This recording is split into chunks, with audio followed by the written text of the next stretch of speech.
It is great to be here, and I thank the USCIS for your hospitality. Admired your work. Those of you, I'm sure a number of you are here, but it's an overwhelming task. I know how much is required of you and how little resources you've had over the years to get the great and important things done that you're required to do to process and validate all kinds of matters critical to citizenship in the United States. So it's an honor to be with you all, and we do celebrate our federal partnerships with each other, and we celebrate our state and local partnerships. Without it, it could not be done, and something significant happened a lot of years ago. Actually, Rudy Giuliani was the Associate Attorney General, and he said we all ought to get together and work together and draw up a plan together to do law enforcement, and that was in 81 or 2 or 3, I guess, when I was just starting out as U.S. Attorney. President Trump and the Department of Justice understands what your mission is. The President has directed us to support that mission and to support you unequivocally. As a former federal prosecutor for 14 years, I was blessed to work every day and knew personally agents and investigators and sheriffs and deputies, and it was an honor to me to work with them, and some of the most fulfilling things I've ever done in my life was being United States Attorney and working together with so many good people. So we're in the midst of a multi-front battle, an increase in violent crime, a rise in vicious gang activity, an opioid epidemic that is taking an American life every 10 minutes. We had 2,000 deaths in 2015, a drug overdose. This year, 2016, it's hit 64,000. 50,000 was higher than anything we've ever seen before. And threats from terrorism are out there every day. And it's combined with a culture in which family and discipline seems to be eroding further, and a disturbing disrespect for law seems to be afoot. After decreasing for 20 years because of the hard but necessary work our country started in the 1980s, violent crime is coming back. The murder rate surged nearly 11% nationwide in 2015, the largest increase in murders since 1968. Per capita homicides have surged in many of our largest cities, some very significantly. And even wonderful Portland is not immune from the problems. Between 2013 and 2015, the city saw an increase in homicides of more than 140%. In 2015, Portland police received more than 180 calls related to gangs, including shootings, stabbings, and assaults, the highest number since they began recording 20 years ago, and almost double the count of 2014. You know the story, perhaps, of 17-year-old Jose Morales, who was shot and killed with a rifle, allegedly at the hands of a local gang member in Gresham. Or the story of 17-year-old from Vancouver who was murdered in the middle of the day in Holiday Park. These young people had their whole lives ahead of them, lives that we and their loved ones will never see. The fundamental duty of this government is to protect the safety and the rights of its citizens. President Trump understands this duty. He is a law and order president. One of his first executive orders to the Department of Justice was to back our police. Another one was to reduce crime in America. That's our goal, not to preside over increasing crime, but to reduce crime in this country. We must not cave in to rising crime rates. We have to fight back. And working together with professionalism and dedication, we can begin to turn this pernicious trend. To get on the right track, there are a number of things we can be certain will make a positive difference.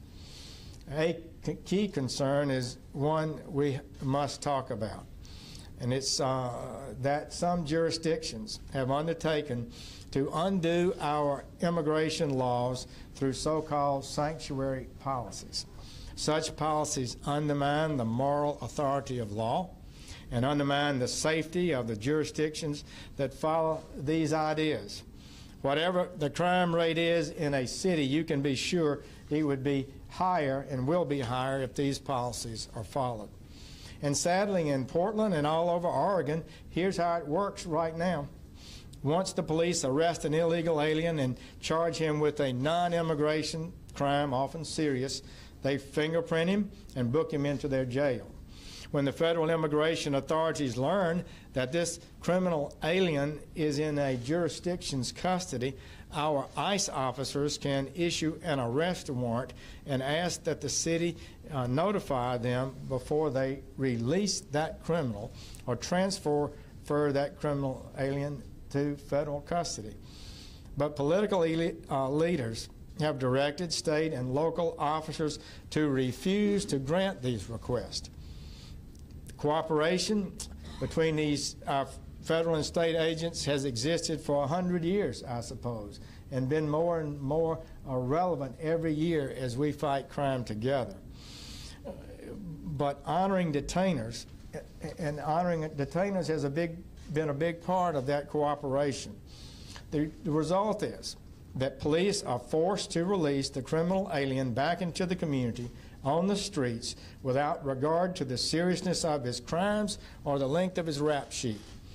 Think about that. Police may be forced to release pedophiles, rapists, murderers, drug dealers, and arsonists back onto our streets and into our communities where they had no right to be in the first place. They should, according to law and common sense, be processed and deported. These policies hinder the work of federal law enforcement. They're contrary to the rule of law, and they have serious consequences for law-abiding residents here in Oregon. Just 2 months ago, an alleged illegal alien, Sergio Martinez, was arrested in Portland. Martinez was unlawfully in the United States, had been deported at least 20 times, and police reports show that he was arrested at least 10 times this year, accused of everything from possessing drugs to stealing a car. Federal immigration authorities had properly lodged a detainer against Martinez just a few months before, asking to be notified when he was set to be released. A simple request. But authorities in Oregon refused. According to the allegations, Martinez then broke into the home of a 65-year-old Portland woman by crawling through her bedroom window. Once inside, he reportedly forced her to the ground, used scarves and socks to blindfold, bind, and gag her, and then raped her and slammed her head into the wooden floor. These policies, they do greater damage than many people understand. At its root, it's a rejection of our nation's immigration laws that many of you work so hard to enforce. And it's a declaration, really, of open borders. It's a statement that if you can just get past the borders of these countries, get into the interior, we're going to protect you and keep you from ever being held to account for your illegal entry. American people have rejected this idea. They want a lawful system of immigration, one that they can count on and one that they can be proud of and protects the interests of the people of the United States. These lawless policies do more than shield individual criminal illegal aliens. They also shelter lethal gangs like Latin Kings and MS-13. This state of lawlessness allows gangs to smuggle guns, drugs, and even humans across our borders and around cities and communities. That makes a sanctuary city a trafficker, smuggler, or gang member's best friend. I'm sure many of you are familiar with the case of Kate Steinle. I've gotten to know her brother, father, and mother. She was just 32 years of age when she was murdered in cold blood as she walked on a pier in San Francisco with her father. Her alleged murder was an illegal alien who had been deported 5 times and had 7 felony convictions. In fact, he admitted that one reason he was in San Francisco that day was that he knew the city had these sanctuary policies. And just in the last week, 23-year-old Abel Esquivel, a popular community volunteer who mentored young people in his San Francisco neighborhood, was allegedly shot to death by 2 illegal aliens attempting to rob him after he left work. About 3 weeks earlier, one of his alleged killers was arrested for an alleged battery, and despite a request from ICE, he was released. One of the other defendants in the murder case also had an ICE detainer request for him when he had been arrested back in May for illegal possession of marijuana and brass knuckles. Both requests were ignored. He walked free. And because of these policies, and in the face of all common sense, Abel was gunned down in the street by 2 people who should never have been there. After these tragic cases, the legislature in California, where these tragedies occurred, has now passed legislation that would further limit law enforcement cooperation with immigration federal officers. It's an unconscionable reaction to Mr. Esquivel's murder to put into law the very policy that got him killed. They say that forcing police officers to release criminals, aliens, back into the streets will somehow increase community trust. But that doesn't make sense to me. Would releasing someone who has been arrested 10 times this year into your community give you more confidence in law enforcement? Would it not make people more confident that in reporting criminals that they would actually be deported and convicted rather than released back into their community? Wouldn't they ask, is it worth the risk for me to speak out? Would learning that your local district attorney actually charges illegal aliens with less serious crimes to evade federal deportation make you to believe that they are trying to make your neighborhood safer?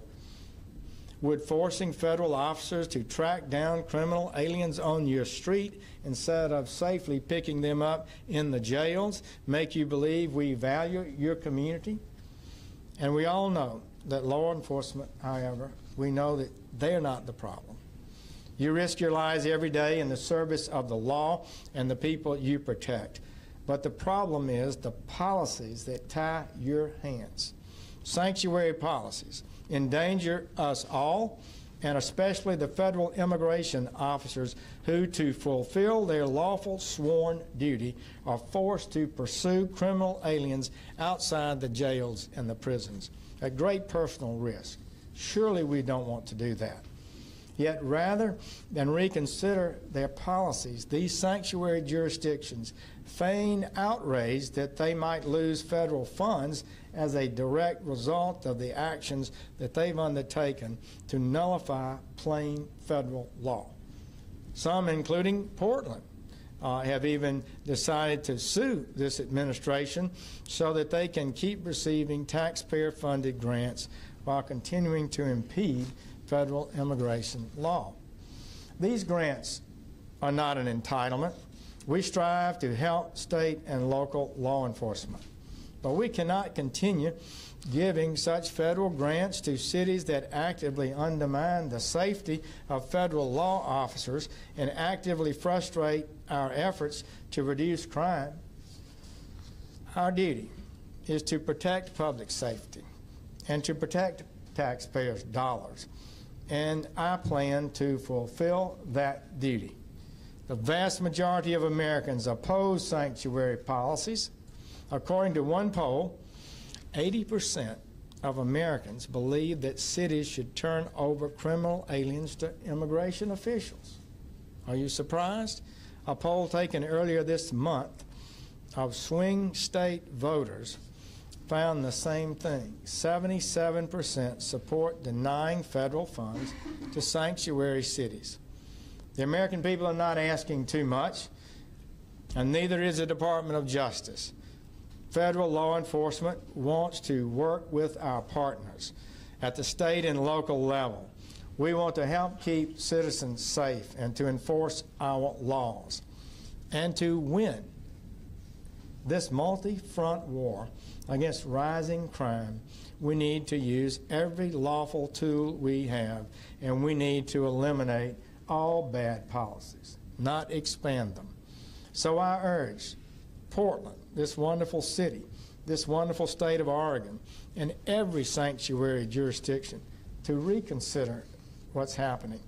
And I urge Governor Brown of California not to sign this law that is in front of him. The bill risks the safety of good law enforcement officers and the safety of neighborhoods that need their protection the most. There are lives and livelihoods at stake. So together, we can make our country safer for all our residents, native-born and lawful immigrant alike. The Department of Justice will not concede a single block or a single state street corner in the United States to lawlessness and to crime. Nor will we tolerate the loss of innocent life because of a handful of jurisdictions that believe they are above the law. The American people rightly want a lawful system of immigration. They've asked for that for 30 years. Promises have been made to them that they would get it, but they haven't. It's time to produce that now. This will save people's lives, and it will serve the national interest. U.S. Attorney Billy Williams, thank you for your work, and thank you for your eloquent writing on these policies. He said this: if we're going to make this community safer, then we have to work together. Cooperation between law enforcement works. It saves lives. That is so true. And so to all of you here in law enforcement, federal, state, and local, thank you for what you do. We are with you. President Trump is grateful. I am grateful, and the entire Department of Justice is grateful for your service. We have your back. You have our thanks. Thank you all, and God bless you in what you do. Thank you.